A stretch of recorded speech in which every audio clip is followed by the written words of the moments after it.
নমস্কার, আমি মিতালি। বিধানসভায় বিরোধী দলনেতা হিসেবে ঋতব্রতর স্বীকৃতিতে তোলপাড়। পশ্চিমবঙ্গের সংসদীয় রাজনীতিতে এক নজিরবিহীন নাটকীয় মোড় তৈরি হয়েছে। দল থেকে বহিষ্কৃত হওয়ার মাত্র 48 ঘন্টার মধ্যে বিধায়ক ঋতব্রত বন্দ্যোপাধ্যায়কে রাজ্য বিধানসভার বিরোধী দলনেতা হিসেবে স্বীকৃতি দিয়েছেন স্পিকার রথীন্দ্র বসু। তৃণমূল কংগ্রেসের পক্ষ থেকে ঋতব্রতকে বহিষ্কারের যে চিঠি দেওয়া হয়েছিল তা আইনি ও সাংবিধানিক জটিলতার কারণে সরাসরি খারিজ করে দিয়েছেন স্পিকার রথীন্দ্র বসু।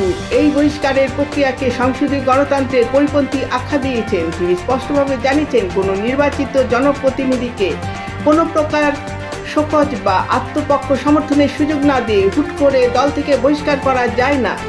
বিধানসভায় নিয়ম অনুসারে এই বহিষ্কারের চিঠি আইনিভাবে সম্পূর্ণ অবৈধ এবং ত্রুটিপূর্ণ। নমস্কার, ভিডিওতে একটি সাবস্ক্রাইব, লাইক, কমেন্ট করুন।